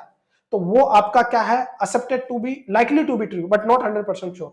तो ऑल साइन, चाहे हेगार साइन हो, ये सब किसमें आते हैं, वेरी वेरी इंपॉर्टेंट। थोड़ा बीच बीच में नेटवर्क लीन हो रहा बेटा, जब भी मैं क्लास लेता हूं ऐसा होता है। चलिएगा नेक्स्ट बात करें, तो अपन कह रहे हैं कि किसकी बात करें, ऑब्जेक्टिव डाटा जिन्हें अपन प्रोबेबल साइन बोलते हैं, likely to be true but not 100%। इसमें सारे प्रेगनेंसी के sign like Goodell sign, Hegar sign, Piskacek sign, Chadwick sign, Chadwick sign, कैडमाइपोन, आरिबास में जितने भी साइन है, वोल्ट फॉर्मल साइन, जितने भी साइन है वो किसमें आते हैं। इसके अलावा पॉजिटिव यूरिन प्रेगनेंसी टेस्ट, ये क्वेश्चन भी आ चुका है, ये किसमें आता है, प्रोबेबल में। इसके अलावा वेरी वेरी इंपॉर्टेंट आपका ब्रेक्सटोन हिक्स कॉन्ट्रैक्शन, ब्रेक्सटोन हिक्स कॉन्ट्रैक्शन, ये भी किसमें आता है, ब्रेक्सटोन हिक्स कॉन्ट्रैक्शन। अपन ने कहा था कि irregular but painless uterine contraction जो स्टार्ट होते हैं 7 से 8 वीक ऑफ गेस्टेशन पे, और आरिबास में, और मदर को फील होते हैं 16 वीक ऑफ गेस्टेशन पे, और ट्रू लेबर पेन के समय ये क्या हो जाते हैं, डिसअपियर हो जाते हैं, ट्रू लेबर पेन उन्हें कन्वर्ट हो जाते हैं, उन्हें ब्रेक्सटोन हिक्स कॉन्ट्रैक्शन हो। तो ये भी कौन से प्रोबेबल साइन है। इसके अलावा फंडल हाइट, आपकी कौन सी, फंडल हाइट भी किसमें आती है, फंडल हाइट का इंक्रीज होना, फंडल हाइट का इंक्रीज होना, ये भी प्रोबेबल साइन में आता है। किसमें आता है, प्रोबेबल साइन में। यस यस बच्चों, अनुजा दोनों की सेम ही चलती है बच्चों। कर्मा पॉइंट ये भी किसमें आते हैं, प्रोबेबल साइन में ही आपको देखने को मिलता है बेटा। हेगार साइन वगैरह, Chadwick sign, Braxton Hicks contraction, Palmer sign, fundal height हो गई। इसके अलावा जितने भी आपके इम्यूनोलॉजिकल टेस्ट है, इम्यूनोलॉजिकल टेस्ट वगैरह वेरी इंपॉर्टेंट, जैसे ग्रेविडेक टेस्ट वगैरह अपन पढ़ते हैं ना, ग्रेविडेक टेस्ट वगैरह, ये सब किसमें आते हैं, इम्यूनोलॉजिकल टेस्ट, ये सब किसमें आते हैं, प्रोबेबल में। तो सारे साइन यानी ऑब्जेक्टिव डाटा पेशेंट के साथ साथ दूसरे को पता चलता है, एग्जामिनर को पता चलता है। Good sign, Hegar sign, Piskacek sign, Chadwick sign, जितने भी साइन है प्रेगनेंसी के, वो किसमें आते हैं, प्रोबेबल साइन में। इसके अलावा पॉजिटिव यूरिन प्रेगनेंसी टेस्ट जो बीटा एससीसी से पॉजिटिव आती है, आरिबास में Braxton Hicks contraction, fundal height, immunological test, पर ये 100% श्योर नहीं है, likely to be true but not 100% sure, क्योंकि ये दूसरे कारण से भी ये टेस्ट पॉजिटिव आ सकते हैं। क्लियर है। बात कर रहे हैं अपन, एक बच्चा कह रहा है कि sir skin change, skin change में आपका बेटा वेरी इंपॉर्टेंट कोलाज्मा, जिसको मेलाज्मा बोलते हैं, आरिबास में स्ट्राया ग्रेविडरम हो गया आपका, कर्मापोन, ये सब किसके अंदर आते हैं, प्रिजम्पटिव में आते हैं। स्किन चेंज प्रिजम्पटिव में आते हैं आपके, ध्यान रखना। स्ट्राग्रेडम, लीनिया नाइग्रा वगैरह आपका, ये प्रेगनेंसी के अलावा और कारणों में से हो सकते हैं। ये जो जितने भी टेस्ट होते हैं ये कुसिंग सिंड्रोम में भी देखने को मिलते हैं, कुसिंग सिंड्रोम में देखने को मिल सकते हैं, या कोई मिलेनिन हार्मोन बढ़ जाए उसकी वजह से ये देखने को मिल सकते हैं, कुसिंग सिंड्रोम वगैरह उन कारणों में, और प्रेगनेंसी में भी देखने को मिल सकते हैं। इसलिए ये जितने भी कोलाज्मा, स्ट्राग्रेडम, लीनिया नाइग्रा, ये सब किसमें जाते हैं, ये जाते हैं प्रिजम्पटिव में, आरिबास में, प्रोबेबल में नहीं आएंगे। स्किन चेंज प्रोबेबल में नहीं आते। बाकी दूसरे जो जितने भी साइन है मोस्टली किसमें जाते हैं, ऑब्जेक्टिव डाटा आपके किसमें जाते हैं, वेरी इंपॉर्टेंट प्रोबेबल साइन में। कंफर्मेटिव या पॉजिटिव जिनको 100% श्योर होते हैं, 100% श्योर का अंदर बेटा very important 6 week of gestation पे, ऑफ गेस्टेशन पे आपका बेटा यूएसजी के द्वारा अपन क्या देखते हैं, गेस्टेशनल सेक देखते हैं। 6 वीक, 5 से 6 वीक पे गेस्टेशन सेक देखने को मिलता है, तो वो एक पॉजिटिव या कंफर्मेटिव साइन है बच्चों। क्लियर है। इसके अलावा 16 वीक्स पे ऑफ गेस्टेशन पे, 16 वीक ऑफ गेस्टेशन पे वेरी वेरी इंपोर्टेंट आपका thick and yellow breast milk secretion, breast milk secretion, ये भी किसमें आता है, कंफर्मेटिव के अंदर। 16 वीक के समय अपन ने पढ़ा था कि 12 वीक पे थिन और येलो सिक्रेशन आता है, तो 16 वीक पे थिक और येलो 1-2 बूंद मिल्क आता है, वो भी एक कंफर्मेटिव साइन है। इसके अलावा फीटल स्कल और फीटल एक्सट्रीमिटीज और bone visualise by X ray, visualize by X ray, ये भी किस में आता है, वेरी वेरी इंपॉर्टेंट, किसके अंदर, कंफर्मेटिव में आता है। कैडमा पॉइंट फीटल स्कैन या फीटल एक्सट्रीमिटीज या बोन विजुलाइज बाय एक्सरे, ये भी कंफर्मेटिव में आता है। इसके अलावा FHR fetal heart rate assessment, FHR fetal heart rate जो सुनते हैं ना अपन, फीटल हार्ट रेट जो सुनते हैं, असिस किसके द्वारा, फिटोस्कोप के द्वारा, किसके द्वारा, फिटोस्कोप पे, ये भी कंफर्मेटिव में आता है, फिटोस्कोप के द्वारा, चाहे प्राइमरी ग्रेविडा हो, चाहे मल्टीग्रेविडा हो, दोनों के अंदर अपन जो अपचस असिस करते हैं वो कब करते हैं? 20 वीक्स ऑफ गेस्टेशन पे। किसके द्वारा? फिटोस्कोप के द्वारा। किसके द्वारा? फिटोस्कोप के द्वारा। तो ये भी 100% कंफर्मेटिव है। क्लियर है? इसके अलावा 10 से 12 वीक पे अपन क्या करते हैं? वेरी इंपोर्टेंट, कार्डियोटोकोमीटर की मदद से आप कार्डियक यूएसजी करते हैं और फीटल कार्डियक एक्टिविटी रिकॉर्ड करते हैं। Fetal cardiac activity by ultrasonic Doppler devices के द्वारा आपका, तो फीटल कार्डियक एक्टिविटी जो रिकॉर्ड करते हैं, सुनते नहीं है, रिकॉर्ड करते हैं 10 वीक पे, ये भी आपका कंफर्मेटिव साइन है। कैसा साइन है? Confirmative sign. तो ये मोटा मोटा ध्यान रखना, ये सारे कंफर्मेटिव में आते हैं बेटा। यस, क्लियर है? या यूएसजी के द्वारा फीटल को देखना, फिटोस्कोप से हार्ट सुनाई देना बेटा, आरिबास में। क्लियर है? या अपन कह सकते हैं palpation of fetal part, fetal के पार्ट आपको पेल्पेट हो रहा है, पेल्पेशन ऑफ फीटल पार्ट, अगर आपको अनुभव से फीटल पार्ट पेल्पेट हो रहा है, ये भी कंफर्मेटिव है। तो 3 तरह के आपके यहाँ पे साइन मैंने डिस्कस किए, देखिएगा मोटा मोटा मैं आपको डाल देता हूं। क्या माय पॉइंट? कुछ बच्चों को स्किन चेंज से रिलेटेड कुछ डाउट हो रहा होगा। Yes yes yes. अपन बात कर रहे हैं सब्जेक्टिव डाटा, जिनको प्रिजम्पटिव साइन बोलते हैं, और ये accepted to be true but not 100% true, जिसमें आते हैं nausea, vomiting, frequency, urgency, anorexia, quickening, amenorrhea, fatigue, weakness, constipation और skin change like chloasma, striae gravidarum, linea ग्रेगा, ये सब प्रिजम्पटिव साइन है बच्चों। ये ऐसा लगता है, माना जाता है कि ये प्रेगनेंसी के साइन, पर दूसरी बीमारियों से भी हो सकते हैं, 100% श्योर नहीं है यहाँ पे। नेक्स्ट आते हैं कौन से? प्रोबेबल साइन, ऑब्जेक्टिव डाटा, लगता है कि सही है पर 100% श्योर यहां पे भी नहीं है, ये ऑब्जेक्टिव डाटा है। और इसमें सारे sign like Goodell sign, Hegar sign, पिकेक साइन, चैडविक साइन, आरिबास में। इसके अलावा positive urinary pregnancy test, Braxton Hicks contraction, fundal height, immunological test जो ग्रेविटेक टेस्ट वगैरह करते हैं, ये सब पॉजिटिव आना, ये सब किसमें है? प्रोबेबल में। कंफर्मेटिव 100% श्योर, लाइक 6 वीक पे गेस्टन सेक को यूएसजी से देखना, 16 वीक पे थिक येलो ब्रिज डिक्रेशन हो गया, फिटल स्कल या फिटल एक्समेटीज को अपन देखना, एफएचआर असिस्ट करना 20 वीक पे आपका फिटोस्कोप से, 10 से 11 वीक पे अल्ट्रासोनिक डॉपलर डिवाइस के द्वारा कार्डियक एक्टिविटी फिटस की रिकॉर्ड करना, ये सब किसमें आता है? कंफर्मेटिव और पॉजिटिव साइन ऑफ प्रेगनेंसी में आते हैं। तो यहाँ पे क्वेश्चन क्या चला? क्वेश्चन चला सर्वाइटिस ऑफ लिंक, जिसको गुडल साइन बोलते हैं, 6 वीक पे देखने को मिलता है आपको प्रेगनेंसी में, एंड यूट्राइन सफल साइन समझना, ये सब किसके अंदर आते हैं? Probable sign. किसमें? प्रोबेबल साइन में। So right answer goes to C is the right answer. बहुत बढ़िया क्वेश्चन है बच्चों।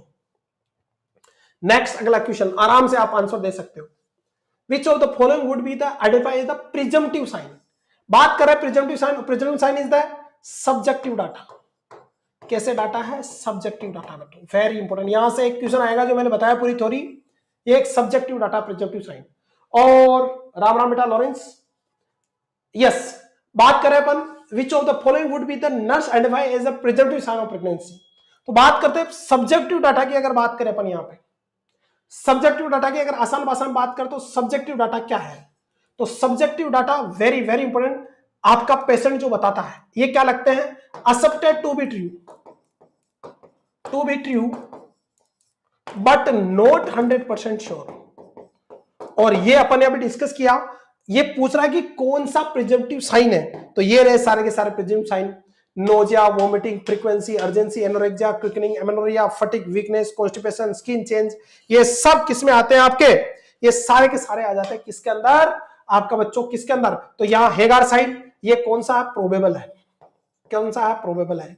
Nausea and vomiting is the presumptive sign, तो B is the right answer अपना। क्या नाम?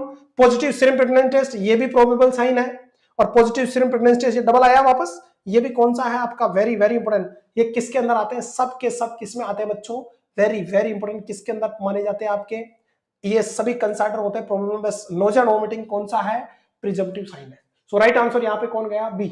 यस, चले आगे, नेक्स्ट देखिएगा। Which of the following common emotional reaction to pregnancy would the nurse expect to occur during the first trimester? बड़ा प्यारा question है, दिल गदगद कर देगा आपका। यस, पहले तो इन वर्ड पे ध्यान डालते हैं अपन कि which of following common emotional reaction of pregnancy would the nurse expect to occur during first trimester? First trimester में कौन सी कॉमन इमोशनल रिएक्शन देखने को मिलती है? बात करें फर्स्ट ट्राइमेस्टर की, फर्स्ट ट्राइमेस्टर मतलब 0 से 12 वीक ऑफ गेस्टेशन की बात करें, प्रेगनेंसी की बात करें अपन, पॉइंट बहुत आसान भाषा में क्वेश्चन पूछा गया है कि कौन सा आपका वेरी इंपॉर्टेंट इमोशनल रिएक्शन देखने को मिलेगा? फर्स्ट वन इंट्रोवर्जन, इंट्रोवर्जन मतलब आत्मबोध, खुद में खोए रहना, दुनिया से नहीं मिलना। ईगोसेंट्रिज्म मतलब अपने आप को प्रायोरिटी देना, दूसरों को कम नकारा सुनना। या नार्सिसिज्म, आरी बात में ईगो में रहना, खुद को प्रायोरिटी देना, दूसरों को नीचे समझना। पहला ये ऑप्शन है। दूसरा है ऑकवर्डनेस यानी भद्दापन, यानी खुद को भद्दा लगना। क्लमसीनेस का मतलब भद्दापन ही होता है। एंड अनअट्रैक्टनेस, मदर ऐसा फील करे कि मैं अनअट्रैक्टिव हूं, भद्दी लग रही हूं। तीसरा एंजाइटी, पैसिविटी या एक्सट्रोवर्जन। और चौथा है एम्बिवेलेंस, फियर या फैंटेसीज। फैंटेसीज का मतलब क्या होता है? डे ड्रीमिंग, थिंकिंग आपकी वेरी इंपॉर्टेंट, आपकी जो इमेज बनती है पर उसको आप ओनली खुद से इमेजिनेशन करते हो, दूसरों को एक्सप्रेस नहीं कर सकते हो, एक तरह से क्या फैंटेसीज है। आरिबास में एम्बिवेलेंस वेरी इंपॉर्टेंट, ब्लूरल के 4A साइजोफ्रेनिया के सिम्टम आता है एम्बिवेलेंस, अफेक्ट इनअप्रोप्रिएट, आपका एसोसिएटिव लूजनेस। पढ़ते हो नहीं पढ़ते हो? तो एम्बिवेलेंस क्या होती है? टू कॉन्ट्राडिक्टिंग फीलिंग, थॉट का डिसऑर्डर है, contradictory feeling towards a same person, towards a same person. ये कुछ आपके वर्ड है बेटा, वेरी इंपॉर्टेंट। ये क्या है? कुछ वर्ड है बच्चों, वेरी इंपॉर्टेंट। इन वर्ड को आप पहले समझ लो, फिर अपन इसका आंसर दे सकते हैं बेटा। क्लियर है? तो इंट्रोवर्जन यानी खुद में अंतर्मुखी, खुद में खोया हुआ है। ईगो सेंट्रम और नार्सिसिज्म, इसको बोलते हैं अहंकारी। अहंकारी का मतलब खुद को सुपीरियर समझना और दूसरों को नीचे समझना। ये इमोशनल चेंज होंगे आपके फर्स्ट ट्राइमेस्टर में, या फिर ऑकवर्डनेस, क्लमसीनेस या अनअट्रैक्टिवनेस। ऑकवर्डनेस और क्लमसीनेस का मतलब होता है भद्दापन, यानी मरीज को अपने आप को भद्दा समझेगा, गंदा समझेगा। या एंजाइटी, पैसिविटी या एक्सट्रोवर्जन। एक्सट्रोवर्जन मतलब बहुमुखी, दूसरों से खुल मिल के बात करेगा, ये होता नहीं है प्रेगनेंसी में, ये होता ही नहीं है। पैसिविटी या एंजाइटी, बताइए पैसिविटी का मतलब क्या है बच्चों? यस कमेंट कीजिएगा। Passivity, anxiety, passivity. पैसिविटी का मतलब होता है सहनशीलता, मतलब वो सहन कर पा रहा है नहीं कर पा रहा है। या एक्सट्रोवर्जन यानी सबसे असुम का, तो ऐसा तो होता नहीं, एंजाइटी होता पर पैसिविटी और एक्सट्रोवर्जन डेवलप नहीं होता प्रेगनेंसी में, तो ये तो है ही नहीं है। एम्बिवेलेंस मतलब two contradictory feeling toward a same person, मतलब प्रेगनेंसी कंसीव करी फर्स्ट ट्राइमेस्टर में, बच्चे के प्रति पॉजिटिव फीलिंग भी नेगेटिव भी है। पॉजिटिव फीलिंग है कि मेरे बच्चा होगा, मेरा परिवार आगे बढ़ेगा, छोटे से प्यार प्यारे उसके हाथ होंगे, मैं उसको खिलाऊंगा। लेकिन एट ए सेम टाइम बच्चे से, जो माँ के यूट्रस में बच्चा है, माँ उससे नफरत भी करेगी। क्यों? क्योंकि इसकी वजह से क्या होगा? मेरा फिगर खराब हो जाएगा, मेरा जो वर्क प्लेस, अगर जॉब वाली वुमन है तो मैं काम पे नहीं जा पाऊंगी, 2 साल मेरे खराब होगा, ये रात भर मुझे सोने नहीं देगा। यानी बच्चे के प्रति प्यार भी है और बच्चे के प्रति नफरत भी पैदा हो रहा है फर्स्ट ट्राइमेस्टर में। This is the ambivalence, two contradictory feeling.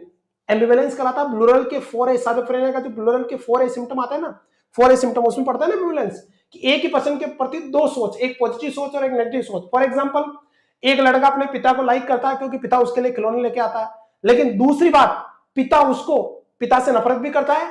क्यों? क्योंकि पिता उसको बाहर खेलने नहीं देता है, दोस्तों से मिलने नहीं देता है। तो जो टू कॉन्ट्राडिक्टरी फीलिंग है वो कहलाती है एम्बिवेलेंस। क्या कहलाती है? एम्बिवेलेंस कहलाती है।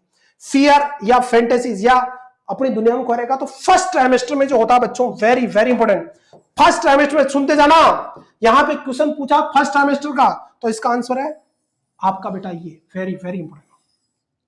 एम्बिवेलेंस, फियर, फैंटासीज में रहेगी। फर्स्ट ट्राइमेस्टर में मदर किस में रहेगी? आपका वेरी इंपॉर्टेंट, फर्स्ट ट्राइमेस्टर में मदर रहेगी किसके अंदर? फैंटेसी दुनिया में रहेगी, एम्बिवेलेंस में। क्लियर बच्चों? आदिवास में वेरी इंपॉर्टेंट। सेकंड ट्राइमेस्टर में मदर किस में चले जाएगी? तो इसका जो आंसर है वो तो आंसर है डी बच्चों।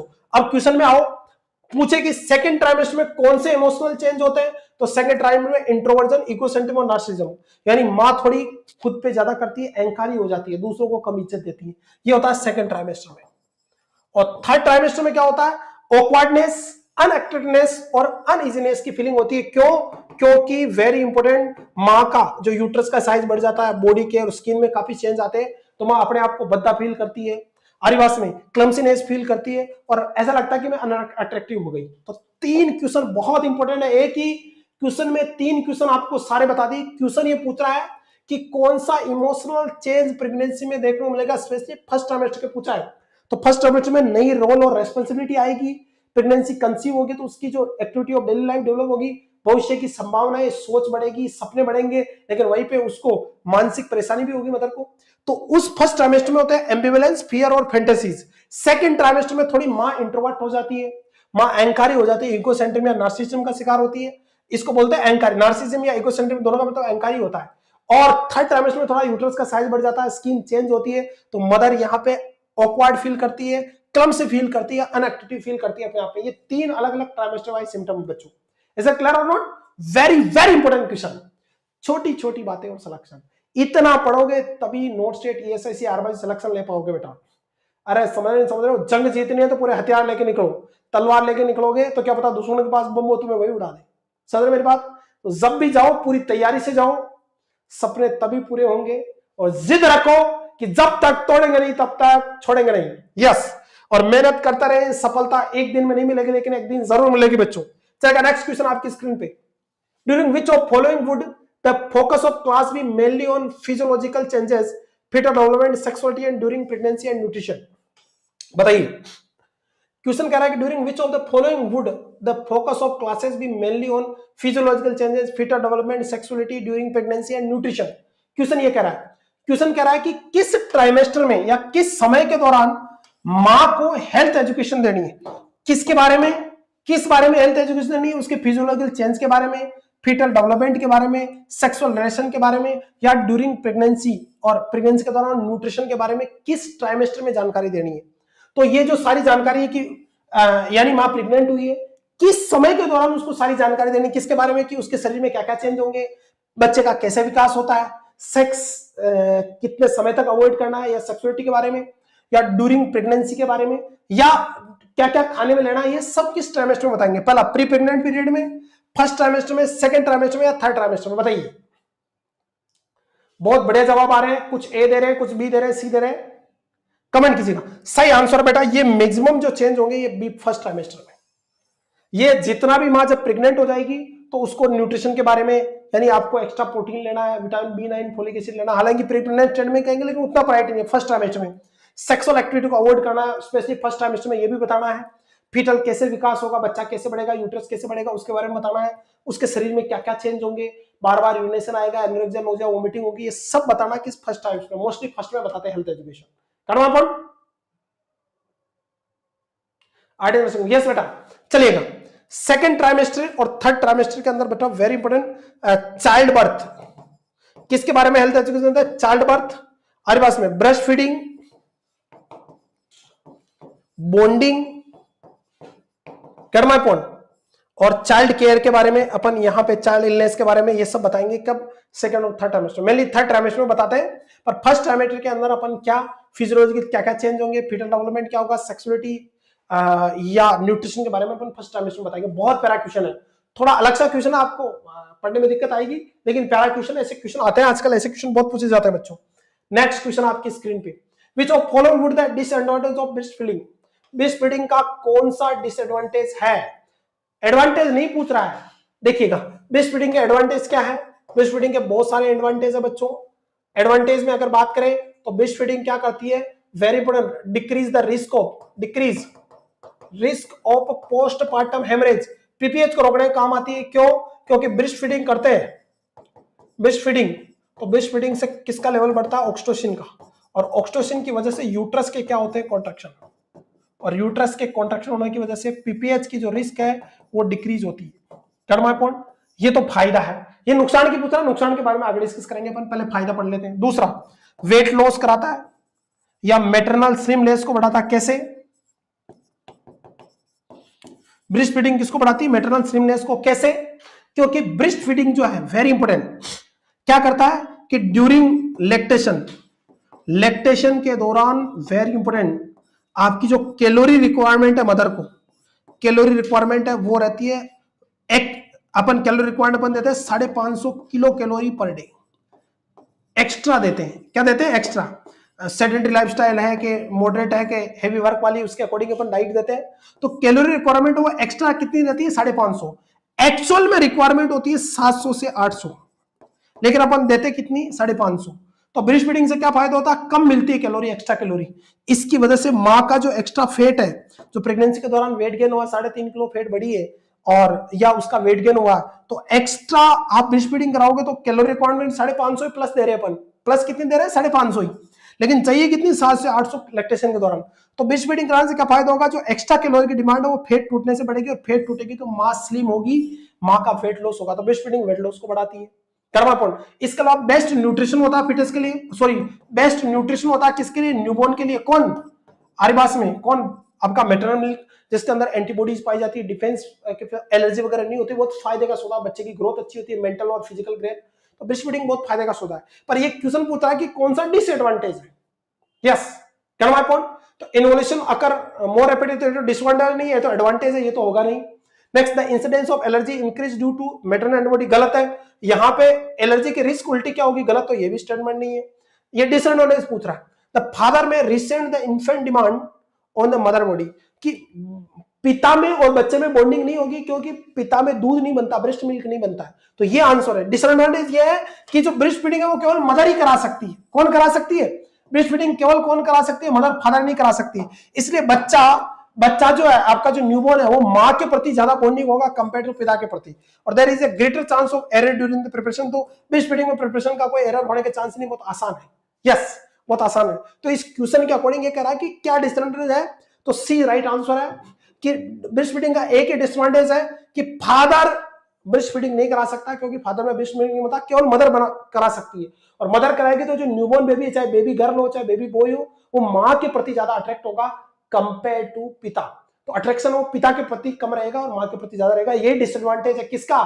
ब्रेस्ट फीडिंग का। हालांकि मां के प्रति आपका अट्रैक्शन होना न्यूबॉर्न बेबी का, ये अच्छी बात है, लेकिन पिता के प्रति कम हो रहा है। बस एक ही डिसएडवांटेज है, बाकी सारे एडवांटेज है किसके? ब्रेस्ट फीडिंग के, और बेस्ट मानी जाती है ब्रेस्ट फीडिंग। बेटा क्लियर है? और एक्सक्लूसिव जो ब्रेस्ट फीडिंग है, ईबीटी एक्सक्लूसिव ब्रेस्ट फीडिंग, वो कम से कम 6 मंथ तक होनी चाहिए अरिवास में, और नॉर्मल डिलीवरी में आपके 30 से 60 मिनट के अंदर अंदर आपको वेरी इंपॉर्टेंट ब्रेस्ट फीडिंग शुरू कर देनी है नॉर्मल डिलीवरी में, और सीजेरियन के अंदर आपको 4 से 6 आवर्स के अंदर ब्रेस्ट फीडिंग शुरू कर देनी है। कहना पॉइंट, ये थोड़ा आपको ध्यान रखना। और ब्रेस्ट फीडिंग आदिवास में, मां का दूध बच्चे के लिए वरदान है, जरूर दे आप, कोलेस्ट्रॉल भी दे उसको बच्चे को। Next question, which of following would cause a false positive result in pregnancy test? बहुत प्यारा क्वेश्चन है, बहुत प्यारा क्वेश्चन है बच्चों। चलिएगा, which of following would cause a false positive result on pregnancy test? कौन सा कारण false positive pregnancy प्रोड्यूस कर सकता है? पहला, the test was performed less than 10 days after the abortion, कि अबॉर्शन होने के 10 दिन के अंदर अंदर टेस्ट किया तो उसकी वजह से false positive pregnancy टेस्ट आ सकता है। The test was performed too early, too late in the pregnancy, too early या too late करने से, तो ये तो नहीं, too early करने से तो false positive नहीं आएगा, नेगेटिव आएगा रिजल्ट, या लेट करने से भी नेगेटिव आएगा, तो ये तो है नहीं। The uterine sample was stored too long at room temperature, कि जो यूरिन सैंपल को लंबे समय तक स्टोर करेंगे उससे false positive टेस्ट आएगा, तो गलत, उल्टा नेगेटिव टेस्ट आएगा उससे। तो या स्पॉन्टेनियस अबॉर्शन और मिस अबॉर्शन इज इंपेंडिंग, या स्पॉन्टेनियस अबॉर्शन या मिस अबॉर्शन की वजह से फॉल्स पॉजिटिव आएगा, तो उससे तो उल्टा नेगेटिव आएगा। मिस अबॉर्शन के केस में तो क्या होगा, बीटा सीजी डिस्पेयर हो जाएगा, तो नेगेटिव आएगा। तो ये कह रहा है कि अगर अबॉर्शन होने के 10 दिन के अंदर अंदर अगर तुमने टेस्ट कर दिया तो फॉल्स पॉजिटिव टेस्ट आएगा, यानी नकली पॉजिटिव आएगा। कारण, क्योंकि जो बीटा एससीजी है बेटो, beta human chorionic gonadotropic hormone है, इसी की वजह से प्रेगनेंसी टेस्ट पॉजिटिव आता है, प्रेगनेंसी टेस्ट पॉजिटिव इसी की वजह से आता है। और ये बीटा एससीजी वेरी इंपोर्टेंट, 8 से 9 दिन पे ब्लड में देखने को मिलता है, उसके 3-4 दिन बाद यानी 12 से 14 दिन के बाद यूरिन में देखने को मिलता है, 60 से 70 दिन पे ये पीक लेवल पे होता है, जहां पे इसका लेवल 100 से 200 मिली इंटरनेशनल यूनिट पर एमएल होता है, और फिर 100 दिन के बाद इसका लेवल कांस्टेंट हो जाता है, 10 से 20 मिली इंटरनेशनल यूनिट पर एमएल के आसपास रहता है। और डिलीवरी होने के बाद वेरी इंपोर्टेंट, आफ्टर 12 डेज से लेके 14 डेज तक ये बॉडी में, यानी 10 से 14 दिन पे या 10 से 12 दिन पे डिस्पेयर होता है, तो 10 दिन अबॉर्शन हुआ, 10 दिन के अंदर अंदर टेस्ट कर दिया तो फॉल्स पॉजिटिव रिजल्ट आएगा, क्योंकि ये आपका बेटा आफ्टर डिलीवरी या आफ्टर अबॉर्शन के 10 से 12 दिन के बाद में, एवरेज मान लो 10 से 12 दिन के बाद में बॉडी में डिस्पेयर होता है। अगर 10 दिन के अंदर अंदर तुमने टेस्ट कर दिया तो बीटा सीजी में बड़ा हुआ मिलेगा, आपका फॉल्स पॉजिटिव टेस्ट आएगा, यूपीटी यूरिन प्रेगनेंसी टेस्ट। तो थोड़ा ध्यान रखना, यहाँ पे A is the right answer. Yes, चले आगे, चलेगा बच्चों। Next, aperture can be ausculted with a fetoscope as early as which of the following? बताइए, aperture can be ausculted with the fetoscope, fetoscope से अपन fetal heart rate as early as कब सुन सकते हैं? तो ध्यान रखना बेटा, चाहे प्राइमी ग्रेविडा हो, सीधी बात, नो बकवास, या मल्टी ग्रेविडा हो। और अगर बात करें, सुनने की बात करें, अपन किसकी बात करें, इसमें साफ सुना ऑस्कल्टेड, यानी लिसनिंग की बात हो रही है। और लिसनिंग की अगर कहीं पे बात हो रही है तो अपन प्राइमरी ग्रेविडा हो चाहे मल्टी ग्रेविडा हो, 20 वीक पे अपन सुन सकते हैं, किसकी मदद से? फेटोस्कोप की मदद से। अगर रिकॉर्ड की बात करें, किसकी बात करें? रिकॉर्ड की, आरिवास में अल्ट्रासोनोग्राफी के द्वारा, अल्ट्रासोनोग्राफी या डोपलर सोनोग्राफ के द्वारा, तो अपन वो 10 से 12 वीक पे अपन रिकॉर्ड कर सकते हैं, एवरेज 10 वीक पे सुन नहीं सकते, रिकॉर्ड कर सकते हैं। सुनना आपको ऑसिलेट करना तो 20 वीक पे, तो राइट आंसर 20 वीक ही जाएगा, चाहे प्राइमरी ग्रेविडा हो चाहे मल्टी ग्रेविडा हो, 20 वीक पे अपन सुन सकते हैं फेटोस्कोप से। किससे? So D is the right answer, बिल्कुल सिंपल सा आंसर है। अगर यहाँ पे अगर बात आती किसकी ओल्सकल्टन से, तो 10 वीक जाता है यूएसजी के द्वारा। फिटोस्कोप से सुनते अपन, और this is the image of fetoscope. ये कई बार इमेज पूछी जा चुकी है बच्चों, फिटोस्कोप की इमेज। तो ये कुछ अपन ने इंपॉर्टेंट एमसीक्यू विद रैशनल हमने डिस्कस किए किसके, ओबीसी के। कैसे लगे आप कमेंट जरूर करें, कुछ चेंज करना तो वो भी बताएं, और मेहनत करें, क्योंकि सफलता एक दिन में नहीं मिलेगी, लेकिन एक दिन जरूर मिलेगी। छोटी छोटी बातें सिलेक्शन, मेहनत करें, अपने सपनों को सर्च करें, एसएन एकेडमी के साथ जुड़े रहें, और प्रण ले कि जब तक मेरा सिलेक्शन नहीं हो जाता तब तक पढ़ना नहीं छोड़ूंगा।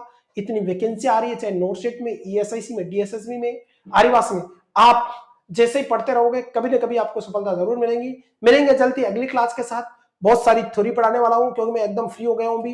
बहुत सारे एमसीक्यू यूट्यूब पे मिलेंगे, मोस्ट कॉमनली अपने जो एमसीक्यू वो एप्लीकेशन में मिलेंगे। मेहनत करते रहे, अपना प्यार और सहयोग, आपका आशीर्वाद हम पे बनाए रखे। Thank you so much, love you all, thank you, trust on SNA, God bless you all. मेहनत करें, अपने सपनों को सच करें। Thank you so much.